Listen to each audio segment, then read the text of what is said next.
ಉತ್ತರ ಕನ್ನಡ ಜಿಲ್ಲೆಯ ಮುಂಡಗೋಡ ತಾಲೂಕಿನ ಸವನಹಳ್ಳಿ ಜಲಾಶಯದ ಬಳಿ ಮೃತ ಜಿಂಕೆಯ ಕಳೇಬರ ಪತ್ತೆಯಾಗಿದೆ. ನೀರಿನ ದಾಹ ತೀರಿಸಿಕೊಳ್ಳೋದಕ್ಕೆ ಜಲಾಶಯದ ಬಳಿ ಬಂದ ಜಿಂಕೆಯ ಮೇಲೆ ಬೀದಿ ನಾಯಿಗಳು ದಾಳಿ ಮಾಡಿರುವ ಹಿನ್ನೆಲೆಯಲ್ಲಿ ಜಿಂಕೆ ಮೃತಪಟ್ಟಿದೆ. ಉತ್ತರ ಕನ್ನಡ ಜಿಲ್ಲೆಯಲ್ಲಿ ಈ ಬಾರಿ ಹೆಚ್ಚಿನ ತಾಪಮಾನ ಇದ್ದು ಕಾಡಿನಲ್ಲಿರುವ ಜಲಮೂಲಗಳು ಬರಿದಾಗಿದೆ. ಈ ಕಾರಣ ನೀರನ್ನು ಅರಸಿ ಕಾಡು ಪ್ರಾಣಿಗಳು ನಾಡಿನತ್ತ ಬರ್ತಾ ಇದೆ. ಅರಣ್ಯ ಇಲಾಖೆಯವರು ಎಚ್ಚೆತ್ತುಕೊಂಡು ಕೂಡಲೇ ಕಾಡಿನ ಮಧ್ಯೆ ಕೃತಕ ನೀರಿನ ತೊಟ್ಟಿಗಳನ್ನು ನಿರ್ಮಾಣ ಮಾಡಬೇಕು ಅಂತ ಪರಿಸರ ಪ್ರಿಯರು ಒತ್ತಾಯಿಸುತ್ತಿದ್ದಾರೆ.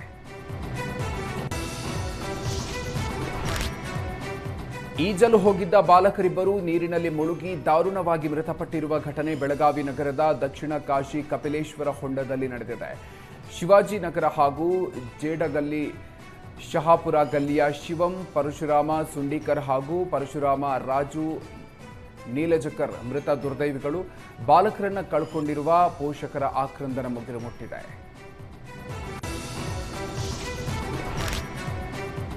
ರಾಯಚೂರು ನಗರದ ಮನೆಯೊಂದರಲ್ಲಿ ಹಾವೊಂದು ನುಗ್ಗಿದ್ದು ಮನೆಯವರು ಹೌಹಾರಿದ್ದಾರೆ. ನಿನ್ನೆ ರಾತ್ರಿ ಮನೆಗೆ ನುಗ್ಗಿರುವ ಕೇರೆ ಹಾವು ಇಡೀ ರಾತ್ರಿ ಎಸಿ ರೂಮ್ನಲ್ಲಿ ಕಾಲ ಕಳೆದಿದೆ.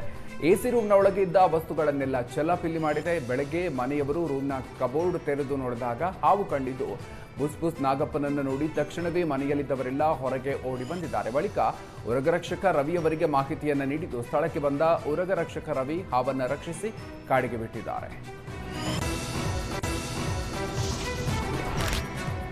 ಮೊಸಳೆ ದಾಳಿಗೆ ವ್ಯಕ್ತಿ ಗಂಭೀರವಾಗಿ ಗಾಯಗೊಂಡಿರುವ ಘಟನೆ ಉತ್ತರ ಕನ್ನಡ ಜಿಲ್ಲೆ ದಾಂಡೇಲಿ ಪಟ್ಟಣದ ಕುಳಗಿ ಬಳಿ ನಡೆದಿದೆ. ದಾಂಡೇಲಿಯ ಕಾಳಿ ತೀರದಲ್ಲಿ ನಿತ್ಯ ಕರ್ಮಗಳಿಗೆ ತೆರಳಿದ ಆನಂದ್ ಎಂಬಾತನ ಮೇಲೆ ಮೊಸಳೆ ದಾಳಿ ಮಾಡಿದೆ. ಆನಂದ್ ಕಿರುಚಾಟ ಕೇಳಿ ಕೂಡಲೇ ರಕ್ಷಣೆಗೆ ಧಾವಿಸಿದ ಸ್ಥಳೀಯರು ಮೊಸಳೆಯಿಂದ ಆನಂದನ್ನ ರಕ್ಷಿಸಿ ಆಸ್ಪತ್ರೆಗೆ ದಾಖಲಿಸಿದ್ದಾರೆ.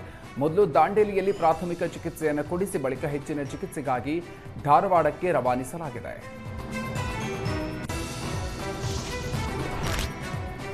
ತುಮಕೂರು ವಿಶ್ವವಿದ್ಯಾಲಯದಲ್ಲಿ ಇಂದಿನಿಂದ 8 ದಿನಗಳ ಕಾಲ ಅಂತಾರಾಷ್ಟ್ರೀಯ ಮಹಿಳಾ ಟೆನ್ನಿಸ್ ಟೂರ್ನಿ ಆರಂಭಗೊಂಡಿದೆ. 8 ದಿನಗಳ ಕಾಲ ನಡೆಯುವ ಟೆನ್ನಿಸ್ ಟೂರ್ನಿಯಲ್ಲಿ ಸುಮಾರು 19 ದೇಶಗಳ 70 ಮಹಿಳಾ ಟೆನ್ನಿಸ್ ಪಟುಗಳು ಭಾಗವಹಿಸಲಿದ್ದಾರೆ. ಇನ್ನು ಟೆನ್ನಿಸ್ ಟೂರ್ನಿಗೆ ಗೃಹ ಸಚಿವ ಡಾಕ್ಟರ್ ಜಿ ಪರಮೇಶ್ವರ್ ಅವರು ಚಾಲನೆ ಕೊಟ್ಟಿದ್ದಾರೆ. ಈ ಕ್ರೀಡಾಕೂಟದಲ್ಲಿ ವಿಜೇತರಾದವರಿಗೆ 28 ಲಕ್ಷ ರೂಪಾಯಿ ಬಹುಮಾನವನ್ನು ಘೋಷಿಸಲಾಗಿದೆ.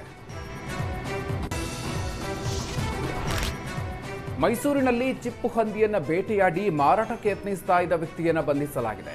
ಎಚ್ಡಿ ಕೋಟೆಯ ಅಗಸನಹುಂಡಿಯಲ್ಲಿ ಚಿಪ್ಪು ಹಂದಿ ಮಾರಾಟಕ್ಕೆ ಯತ್ನಿಸ್ತಾ ಇದ್ದ ಮೇಟಿಕುಪ್ಪೆ ಹಾಡಿ ಗ್ರಾಮದ ಹರೀಶ್ ಎಂಬಾತನನ್ನು ಅರಣ್ಯಾಧಿಕಾರಿಗಳು ಬಂಧಿಸಿದ್ದಾರೆ. ಬಂಧಿತನಿಂದ 320 ಗ್ರಾಂನ ಚಿಪ್ಪು ಹಂದಿಯ ಚಿಪ್ಪುಗಳನ್ನು ವಶಪಡಿಸಿಕೊಳ್ಳಲಾಗಿದ್ದು ಆರೋಪಿಯ ವಿರುದ್ಧ ಅರಣ್ಯ ಕಾಯ್ದೆಯಡಿ ಪ್ರಕರಣ ದಾಖಲಿಸಿಕೊಳ್ಳಲಾಗಿದೆ.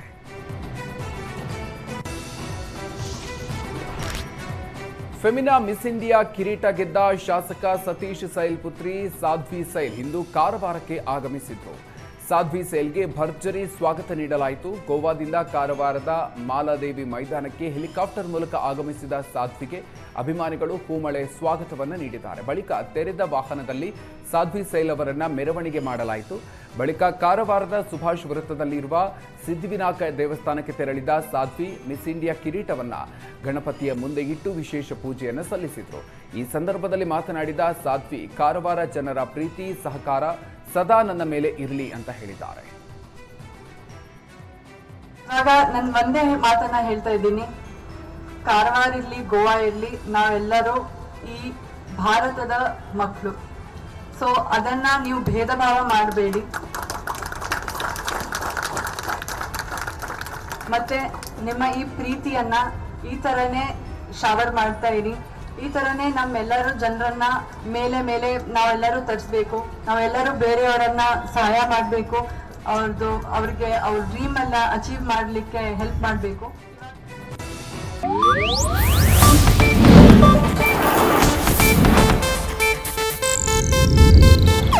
ಇದು ಏಷ್ಯಾನೆಟ್ ನ್ಯೂಸ್ ನೆಟ್ವರ್ಕ್ ಪ್ರಸ್ತುತಿ.